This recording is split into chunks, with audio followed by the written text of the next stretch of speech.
These extraordinary tortoise-shaped gravestones date back to the Dark Ages. They were found in the graveyard of this 19th century Scottish church, along with these massive things. There's nothing else like them anywhere in Scotland, so they were obviously pretty important. But who exactly was buried here and why?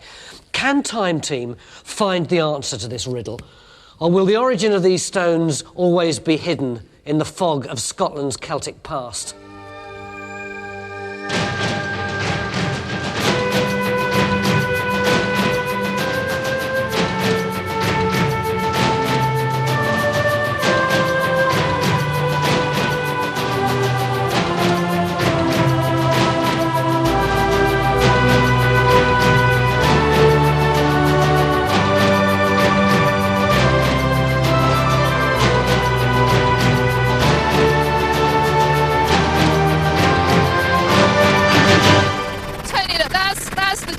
Govan, the present church. You can see it's that big building. It's a really odd shape in the landscape, isn't it? It does stick out. It's very incongruous, doesn't it? You can see this sort of oval, pear shape. Day one, and an early start so we can get a bird's eye view of what could be our most difficult site to date.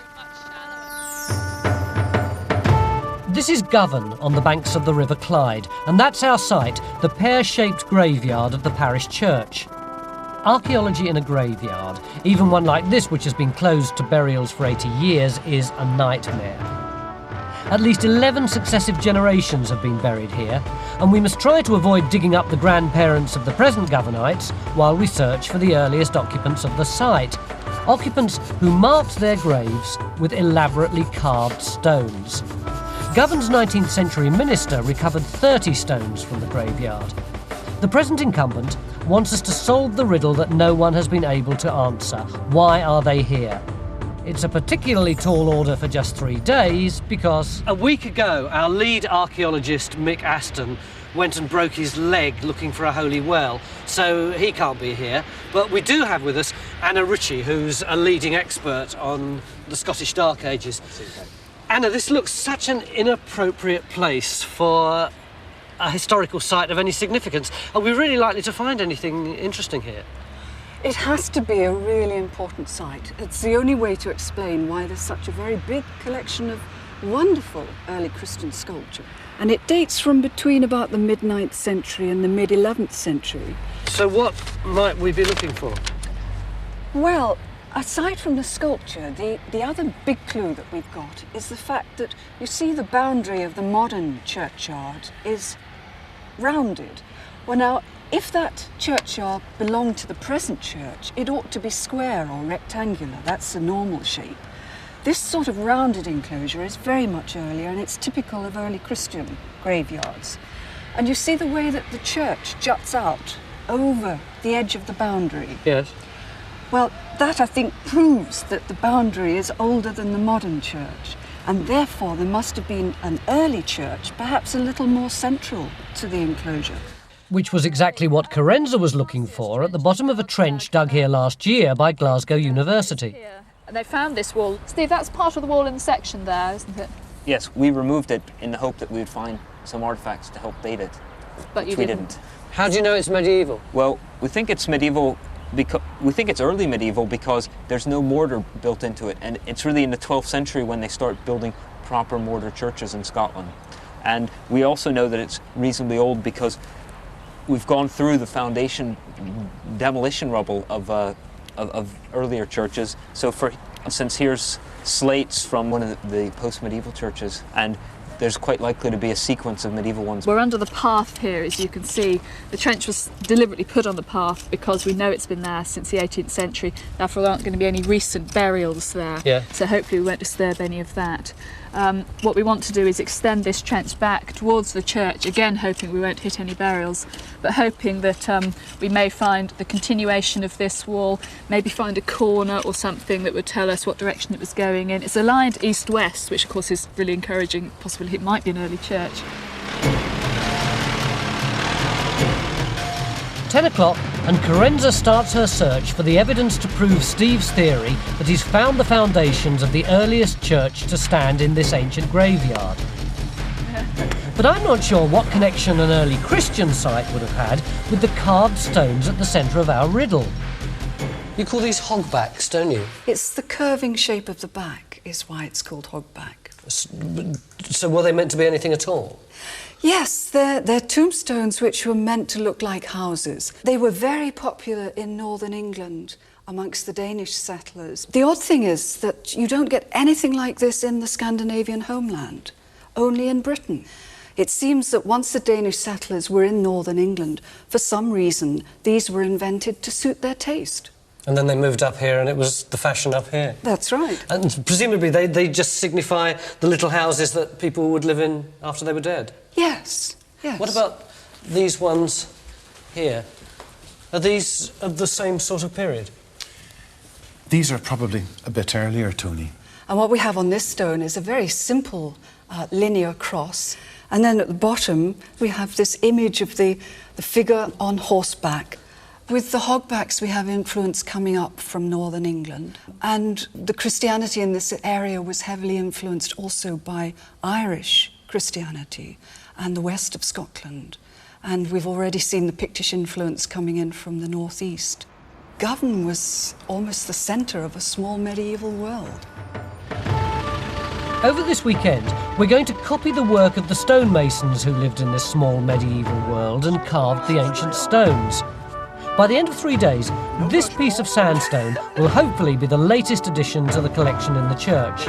I'm told 1,000 years ago there was a flourishing school of stonemasons here, but we're going to try and recreate their work with just the help of Phil and Victor. Meanwhile, it's lunchtime, and our first trench, which we deliberately put on the path to avoid modern graves, has unearthed a burial. Over here? Yep. What can you tell about this body? Well, first thing is it's all a jumble. It's disarticulated. We've got the skull here. We've got the thigh bone here. A lower leg there. So it's just a jumble, and they're not all that old. You've got a wee stain on the forehead of where a shroud pin has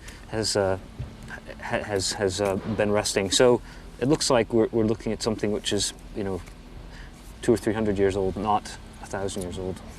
So do we have to stop and tell somebody about the body? But no, I think as long as we record it properly and understand the context it's coming from, we can lift it and take it away. It shouldn't hold us up too much. So we can carry on? We can carry on. Oh, that's a relief. Cheers.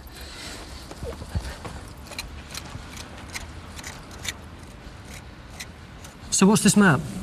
This is Blau's map. It's the earliest map we've got of this area. 1654. You can see here it shows Govan, and it's called Mechel Govan. What does it mean?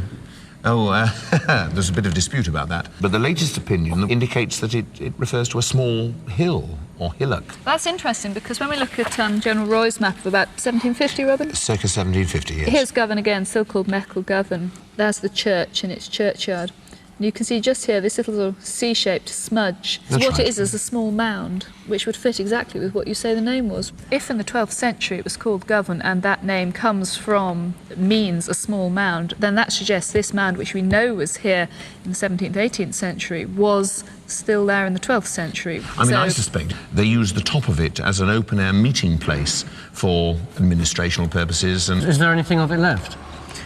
Not anymore. It's been flattened, unfortunately. What we're hoping, though, is we might be able to find the ditch that would have gone round it, simply because if you're going to build a mound, you must have a ditch. If we can prove there was an important law hill here, close to our Dark Age graveyard, then we may well have a major ceremonial site. But to find that out, we have to dig our biggest trench ever. And because we're digging it in Govan's main car park, it'll have to be fenced off. The mound, or Moot Hill as it's known locally, was described in the 18th century as being 17 feet high and 150 feet in diameter. Our trench will be 14 metres wide and 3 metres deep. But it doesn't matter whether you work in imperial or metric, this area has been built on for centuries.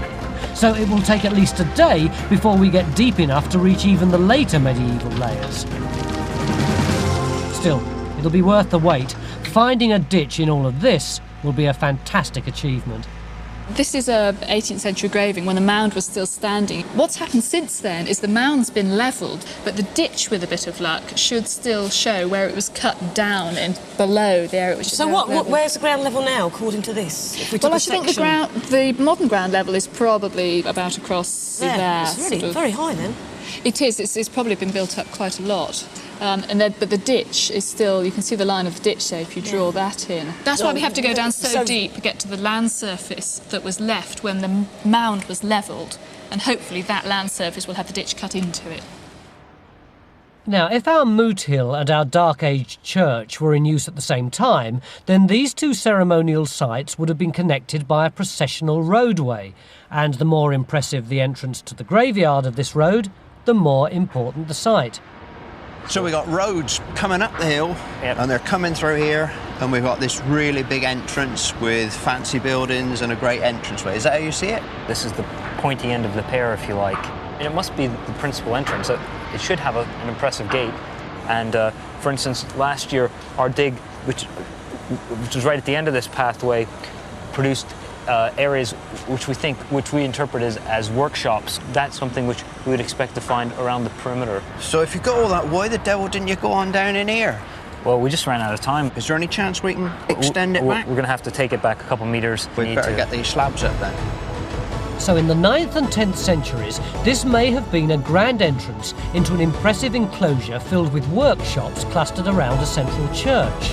But who could warrant such a magnificent burial ground? Local legend has it this was the final resting place of St. Constantine.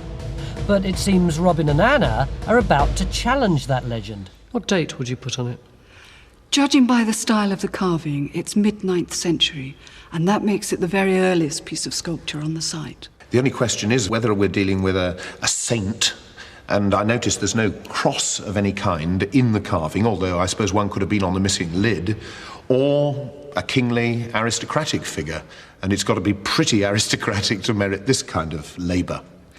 I think the latter, honestly, because, well, you have images here of the aristocrats, the image of hunting, the man on horseback. And for such an elaborate coffin, I think it has to be a king, a 9th century king of Strathclyde. But you're not that happy about that, presumably? It's one theory, and it's a very fine theory, but each of the images on the box can be interpreted in more than one way. It could be the Christian preacher hunting for the unconverted soul, represented as the stag or the wild boar. Oh, that sounds like special pleading, doesn't it? Top theory. But I mean, if it is a kingly burial, and this is the earliest piece of carving that we've got on this site, then we could very well be considering this area as the royal burial place of the kings of Strathclyde. If Robin and Anna are right, then 900 years ago, this was the final resting place of the ancient kings of this region. But so far, nobody's been able to tell me why they were buried here in Govan. I was pinning my hopes on the answers being several metres down in our big trench. Oh yes, and on Stuart. Stuart, you've been very quiet and pensive all day. What's going on? I thought I got 5 minutes, but I've got there's so much happening in this area, and there's so many ideas are being generated looking at all the history of the site and what's going on, and I'm beginning to get some ideas about what might be going on. I'm a little bit concerned about some of the suggestions for the site at the moment. In what way? Well, I'm beginning to think that the Moot site here, for instance, it might have other explanations. It might be a Norman motte, which is the mound for a Norman timber castle, which would have controlled a major crossing of the river here. So it could be Mott as in Mott and Bailey rather than Moot meaning exactly. A meeting place? Yeah, and that name often gets interchanged in records and maps over the years. At the head of the Clyde Valley is Dumbarton Rock, which was a citadel of the kings of Strathclyde. We know the Vikings raided it in 870. It's a very important strategic point. So after they captured the rock, they could have come up here in their boats. This doesn't sit here in isolation. It's not a cemetery by itself, it's not a monastic enclosure by itself. It's somehow linked to that major political centre just up the road. How far is Dumbarton Rock from here? It's about 10-15 miles, something like that. Can you see Dumbarton Rock just starting to appear on the horizon there? Oh, yeah. It's sticking up, really very, very prominent. Yes, I can just see the mouth of the river there. Guarding the mouth of the river. 6 o'clock, and Carenza and I were back in the helicopter for a trip up the Clyde. I wanted to see where the people who buried their dead in Govan had actually lived. You suddenly get this enormous protrusion, really, sticking up, and it's very, very defensible. You can see how steep the sides of it are.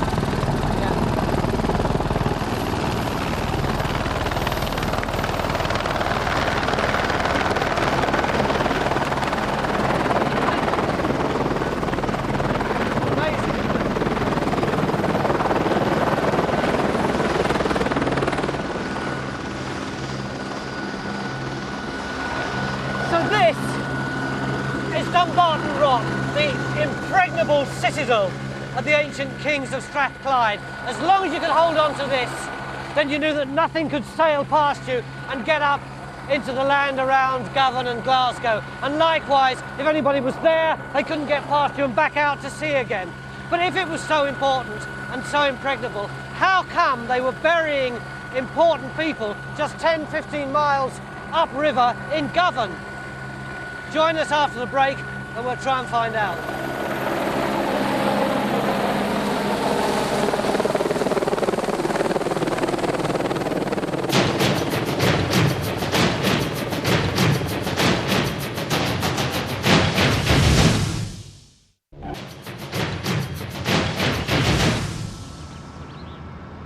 Saturday's market day in Govan, and guess where they hold the market? Right on top of our big trench.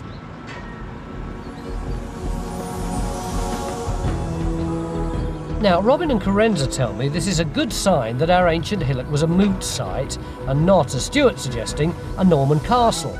They say a modern market on the same spot shows continuity of use with a medieval meeting place.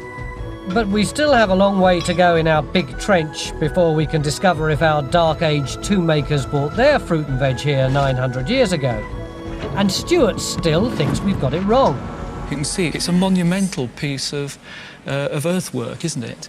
And I've been looking at where it occurs in relation to the landscape. There's a distribution map of mottes here, and there's a whole lot of them in this region.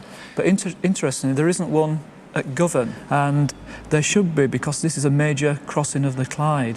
And I'm beginning to wonder if what we've in fact got is a site that, looking at that view, looking at this view of one called Dinvim Mott, not too far away, the two are remarkably similar. Yes. And if you take that, which is a very substantial, similar-sized castle site, and look at the reconstruction that we've built up here, when you look at them together, the three of them, they're very, very similar indeed, aren't they? It looks very, very substantial and good, doesn't it? Persuasive, yes. There's a lot of evidence that this is a major, undocumented castle site. So do we have a motte or a moot hill? The only way to prove who's right is to find some archaeology down there. It's 5 to 10, day 2, and the Moot Hill Trench is really getting somewhere. It's a huge excavation job, but they reckon they'll be down on the archaeology in about 35 minutes.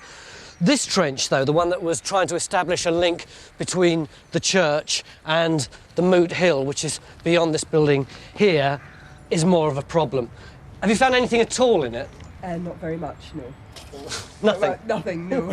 Can't win them all, can you? Okay. This one's quite exciting, though. This is the trench where we found that body yesterday. They've started pulling out evidence of more graves that are old. They're much older than the body, but they're not as old as the big stones in the church. And they're presenting Carenza with a bit of a problem. Carenza? Carenza? Oh, hi, Tony. What exactly is the problem? Well, basically we found 3 probable grave cuts in this trench. Yeah. And they seem to be laid out along the wall, or along the same alignment as the wall. What, the dry stone wall that you found yesterday? Well, the rubble on top of it, yes. Yeah. And because what this is suggesting is that the graves may have been dug at a time when the wall was still standing, but the graves are a lot later. We've got 14th century pottery has come from within the fill of one of them, and of course you can't fill a grave with 14th century pottery until the 14th century, or much later, of course. So we think that the wall is older than the 14th century? It could have been built at the same time as the hogbacks, for example. but the wall could have kept standing, the building could have continued in use up to a much later time when these graves were cut. I'll show you, look. This is the grave here, another grave cut. This is producing the 14th century pottery. What we would really like to do is find a layer which this grave has cut, which butts up against the wall, and that'll help us try and date the relationship between the wall and the graves. Was this grave cut when the wall on top of that pre-12th century foundation is still standing? I'll be asking questions at the end of the programme. But actually all that boils down to is this. We know that the 12th century church was still standing here in the 14th century when the grave was dug. If our wall was still standing then, it was part of that church. That's the good news. The bad news is that this may well mean it was built 200 years too late to be associated with our stones. And speaking of stones, we've started our crash course in medieval stone carving. Step 1, get Victor to draw on your design. So I think I'm beginning to get the picture now. The idea is then we just simply put the charcoal on, design, and then we go over it with a paint, and then, is that it? Then I'll start scribing. Scribing? Just getting a sharp implement and drawing it along, just to break the surface of the stone so that that line's then permanent. Yeah. So that if the design gets washed off, if it rains, the impression's still there. Meanwhile, GeoPhys have been given the task of searching the graveyard for any undiscovered stones that may still be buried there. We've got a 19th century map which shows all the post-medieval burial plots. So hopefully, any stone readings they produce in the gaps between the burials should be Dark Age in date. 12:30 day 2, and back at Trench 1, Steve's uncovered another burial. And that's not redeposited bones, that's as it was buried. Yep, that's a recent burial. What's that at the edge there? Well, that's how we know it's a recent burial. That's the inside of a decorative panel that is against the handle for the coffin. So that's actually the handles you'd have lifted the coffin with? Yeah, I mean, the wood's obviously gone, but... You can see traces of it, can't you? Yeah, just where it's kind of corroded onto the metal. So you've got the iron bits for the handle, and then... What sort of date is that? Well, these are 19th century, this kind of thing. Lorenza?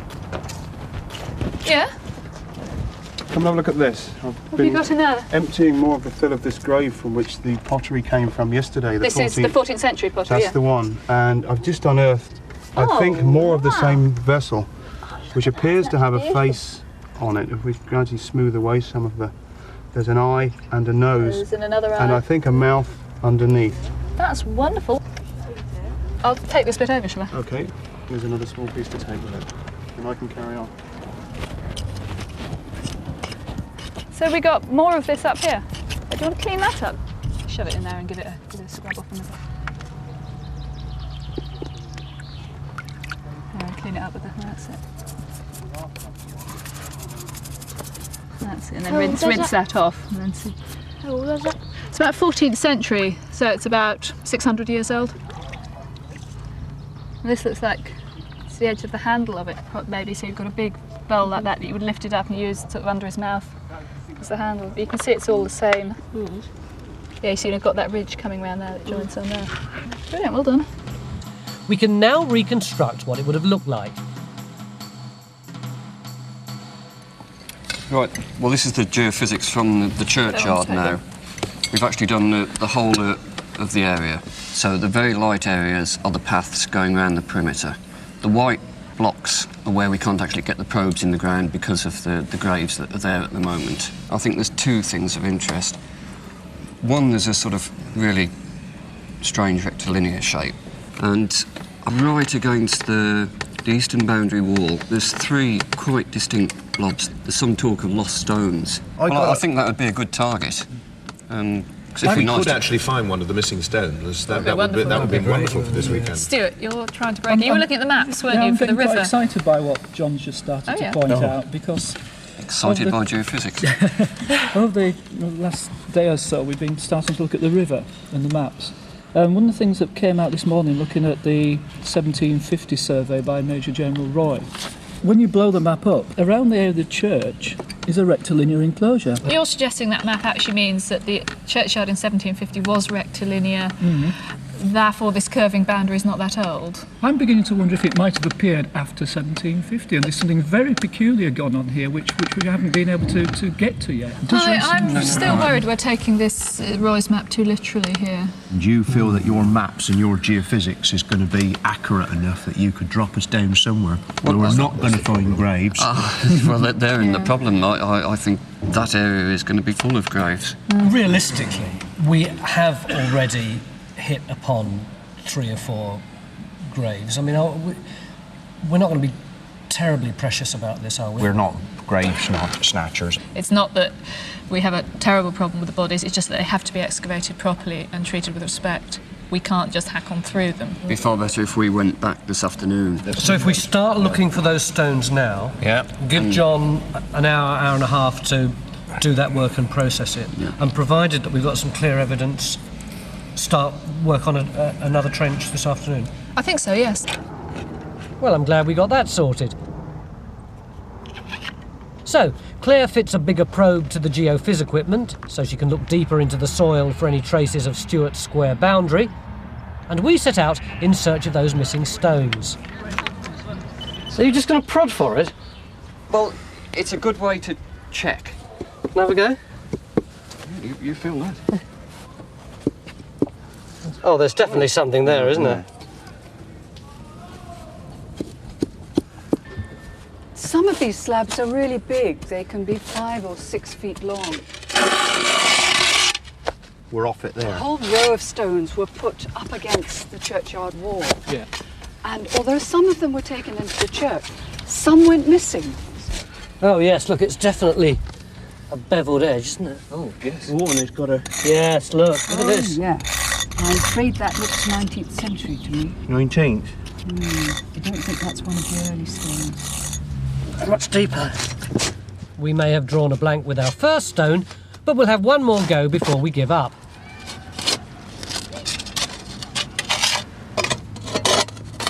Come on, Tony, see if you can... Oh, there is some shapes on that. It's definitely a shape, isn't it? Yeah. I mean, there's only one thing more we can do. Make the hole bigger. Well, this is definitely very smashed. Do you think that might be, Anna? It doesn't look like an early Christian stone, I have to say.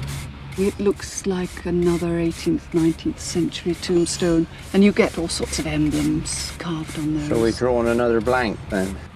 I really felt good about this. I was sure that we were going to find some of those early Christian stones, even if they were fragmented, but you win some, you lose some. Yeah, that's it. You don't want to build your hopes up too high all the time. Come on. Hi, Mick. How are you getting on in there? Where are all your diggers? We lasted till 18 minutes into the match, and off down the pub they ran. Oh no! So we were hoping to find the ditch should be, appearing as we speak. Whereabouts should it be, roughly? Actually, come in, I'll show you. See where? Can I jump down? Yeah, jump down. I've got a very dark, sandy material here.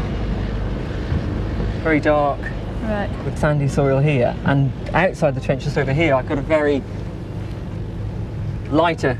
Oh, there you go. Can you see the difference in that? So basically, what do you reckon you've got here? Have you got a feature going across it, across the trench? Have you got something that looks like a ditch? What I seem to have is a ditch going this way into the corner of the trench, sort of going off in that direction. We're off there and curving round and going round here this way. So do you think this curving edge could be the base of the mound? I'm not sure yet. If that is the edge of the mound, you might have the ditch further down. Could be. How long do you think it's going to take you before you've got anything definite on this? So can I go to the others and say, look, we found a mound? Not just yet. How Not soon? yet. I'll phone you. I'll ring you. Do you think you'll be able to get some results by the end of the day? Yes, definitely. Brilliant. Okay. Back at the churchyard, Victor has now finished painting his design on our stone, and with some help from professional stone carver Barry Grove, Phil was about to swap his trowel for a chisel. And then the mallet. The mallet. Okay. The chisel. The chisel. There then. Is there a right way and wrong way to hold this? Just hold you're right-handed. Yeah, I'm right-handed. Okay. Hold your chisel in your left hand, wrap your fingers round and lock it with your thumb. Okay. And that is just a conventional chisel? Yeah, well, the actual basic design of the chisel hasn't changed since Roman times. They used to have a whole crew of blacksmiths would follow the masons around any sort of building site, and they'd constantly be sharpening and re-edging the tools for them. There's no hurry for the money, ladies. Climbing the next time you're passing. OK, we don't need the 5 o'clock, and it's fair to say the market traders have had a much more successful day than we've had. Despite Mick's earlier optimism and the return of the diggers, we haven't yet excavated enough in our big trench to be sure we've found the mound and ditch. 1.9. And in the churchyard, our so-called entrance trench is well down to the medieval layers, but still seems empty. So maybe Stuart's right about the square boundary. We've tried to do the deeper survey. We still can't find any evidence for either a curving ditch, a straight ditch, any sort of boundary. Now, it's difficult conditions. I mean, we always knew it was going to be. It's not easy for geophysics to see through where there's been lots of graves. But I can't actually come up with any evidence to say, go and dig there and you'll find something. We can't just sort of randomly pop a trench in here and there in a graveyard. We're having enough trouble getting through the graves as it is. Have we had any decent results today? Well, no, we have made some progress in this trench. In fact, we've got, possibly 3 structures evidence of turning up in here. There's a big mortar lump here, which may be on top of an earlier unmortared structure below it. And also this cut that we looked at this morning, which we thought might have been a grave, looks like it may possibly be a post hole. If it's a post hole, then it's a structure. So it's all to play for, I think. Yeah, but time team is so full of highs and lows, and today has been those really frustrating days where really nothing seems to have gone right. The geophys has been inconclusive, a lot of the trenches have been empty, and I honestly don't feel that I know anything more about the kings of Strathclyde or the carvings in the church than I did at the beginning of yesterday. But at least it looks like we might have found a post hole which could indicate, I don't know, a 9th, 10th century structure maybe. And inside it, we did find what I think is one of my most favourite finds on any of our programmes. I think he's laughing at us a bit.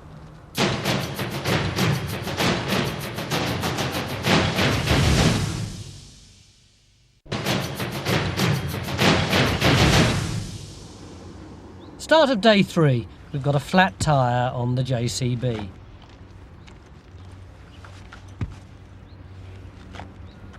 Meanwhile, Stuart's at it again. This time, he's convinced Steve's been looking for our entrance in the wrong place. This is the 1809 survey. Mm-hmm. Well, this is the enclosure wall going round here, isn't it? And that's where your trench is positioned in relation to the modern wall. Yeah. So we've got the two, we can say where your trench is now in relation to this. It's and we've probably, about there, and it looks as if you're a little bit south. And to test your supposition of an entrance through there, I think you probably would need to go about another 1.5 meters further north. You may just have missed it. I think that's about all we have to go with. It's the only way you can go, I think, is that direction at the moment. Is that okay? Yeah, well, that's what we'll do. Right. It's 5 to 10, day 3, and we were going to have another crack at trying to find the entranceway to the cemetery, because if there's a king or a saint buried here, then that entranceway is going to be very elaborate.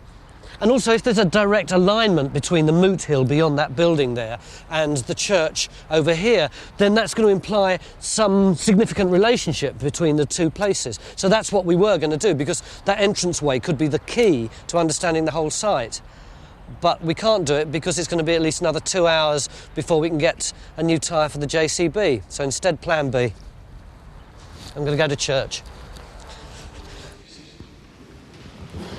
When archaeologists are digging up the past, sometimes things pop up quite quickly, and you can see what's there. It's that excitement of discovery that's made me, as you know, very keen in archaeology long before I became a minister.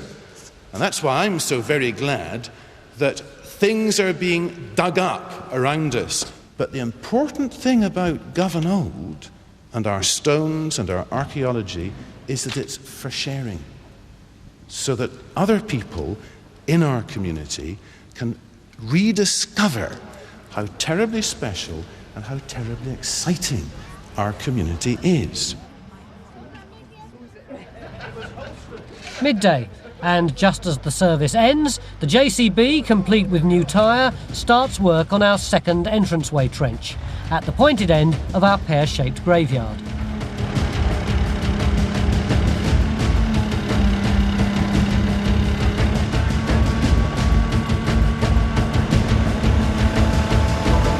Are we down to anything yet? Are you finding archaeology at this Well, I think so. Down here, we're starting to get gravel, which just might be the metalling for this road we're looking for.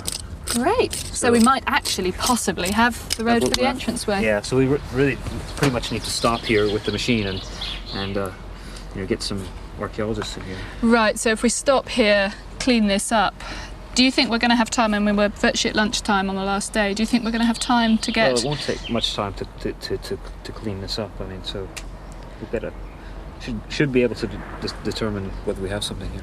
1:15, and it was worth the wait. We found a ditch in our big trench. But how old is it? Hello, Tony. What you got? Why do you always come when I got some exciting finds? Look at that, enormous chunks of pot. Big old slice of the body there, and then there's a stack of 3 bits there. There's a big body piece there, and this bit here is the base. But we've already got some rather nice bits already. These are the bits we hit when we discovered it. What do you think it is, Bob? I think it's part of a 14th century storage jar or cooking vessel. And presumably, if we don't find anything much earlier than about the 13th century, then that adds fuel to Stuart's idea that this might just be the base of a Norman castle, whereas if we find Dark Ages stuff, then it's much more likely to be associated with the church site. Well, unless we can get earlier material, we're not going to resolve it one way or the other, unfortunately. Yeah. I mean, the rest of the trench is going superbly well. What does that mean? Well, according to plan. I mean, you see, here we've got the edge of the ditch really clearly defined. This really yellow sand. That's totally different from the earth dipping around away it, down in there. God only knows where it's going. But you see, in behind you, the sun is awful for seeing this. But when this comes under the shade, make a bit of shade on there. You see these tip lines, you call them tip lines. You see this little yellow line there? Yeah, one there too. And there's another one there. Yeah.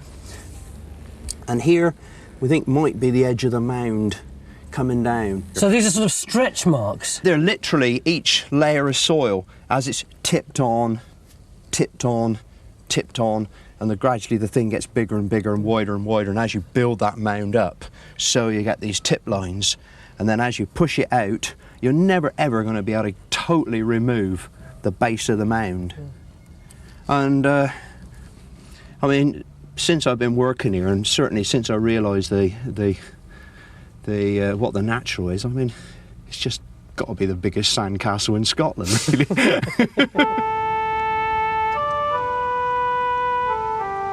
We now have less than half a day left, and while we're making great progress with our carving, we're still no nearer answering the riddle of the ancient Govan stones. In Trench 1, we've uncovered yet more burials. And as we'll have to struggle to excavate and record these new graves in the time left, it looks like we'll need to abandon our search for the early church.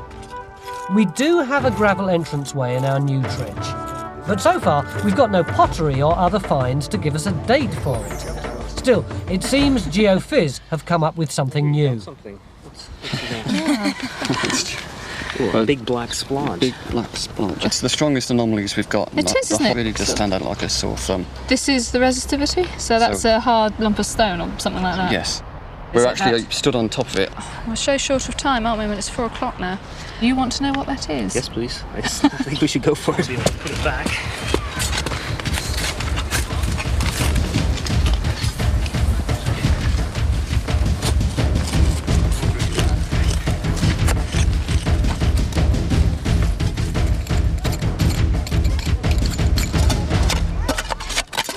It's not very substantial, is it? This is not what's giving you the signal, is it? You'd expect something much bigger and stronger I think than it this. must be. I mean, there's going to be dozens of these sort of small rubble concentrations throughout the graveyard. And let's take that off and go down, shall we?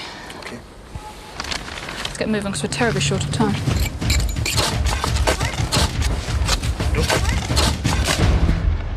Meanwhile, over in the marketplace, we've got to the bottom of our ditch. Whoa, Bob, that's a hell of a hole you've got there.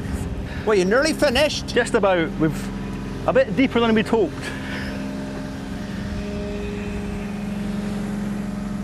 My God, that is a hole. It is, it is. You had to finish it with a machine then, Machine, did you? yeah. Remember when you were here the last time, we're just getting the edge coming down. But you can see we've dug out a lot more, but it just got too deep. Wow, you still haven't got the other side. We've not got the side, we're just getting down, presumably the bottom of it now, but no sign of it going up. So what you got then is probably a very deep, wide, U-shaped, you reckon, ditch? That's what it looks like, yeah, isn't it? And most importantly, you've got any finds out of it? Got more pottery. Yeah? I think more of what you saw the last time. Right, the 14th century stuff. And some other, a little bit deeper down, much more abraded, much thinner, much more abraded, much more worn. But how old? Well, could be, I reckon it's more earlier than 14th. Just the condition it's in. But is it going to go back 10th? No, it's maybe 12th, late 12th, something like that. So are we looking at a motte? Could be. Massive ditch with pottery, so we found it. Is that good for Govan? I think so.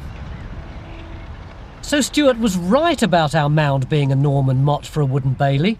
Quite a big find for a weekend's work.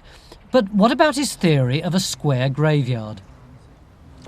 Stuart, the archaeologists here and the vicar and everything that I read, like this Govan Heritage Trail pamphlet, says it's important that the graveyard was round from early times. The round-shaped graveyard of Govan Old Parish Church would suggest there was a community here long before the Romans arrived. For the past 24 hours, you've been saying that you think everyone's got it wrong. Why is that? Well, I've been trying to look at the evidence for what date this circular round churchyard appears, and we don't find anything curvilinear until 1843. So we're still left with this enigma. In 1750, we've got a regular square enclosure around the church, and suddenly, 90 years later, part of it becomes a curvilinear feature. When you transfer these linear alignments onto the modern map, these red lines are Roy's survey, what you see is that these straight alignments actually are very similar to the alignment of the west side of the churchyard. And I'm wondering if somewhere between 1750 and 1843, the curved boundary has just been added to one side. I don't think anybody's really sat back and tried to find out when does this curved feature appear. It tends to have just been accepted. All I've done is use the evidence to question it. I can't provide any real answers, but this evidence is pretty good. You could get a conviction on this. I think, anyway.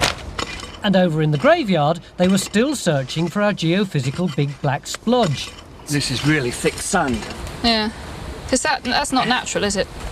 Well, we do, I mean, there are deposits of sand in and around here, but not really, I haven't seen too much like that. No. I wonder whether we got a filled-in sort of burial vault or something. But if it was a hollowed hole that had been filled in, that wouldn't give us that reading, would it, John? It could well do. When you asked earlier, were we definitely looking at stones, my immediate response was yes. I was ignoring the fact that we could have sand-filled trenches, because sand is, in our terms, as like a rock. It really is dry. Well, let's carry on. Well, the only way we're going to find out is by digging it out, isn't it?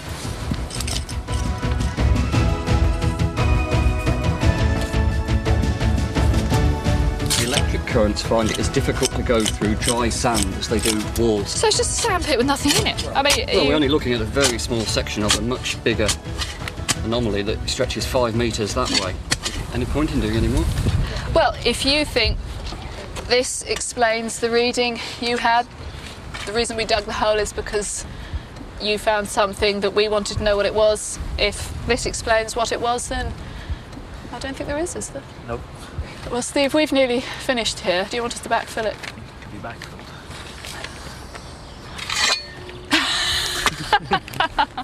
And while Carenza backfills, I had a phone call to make.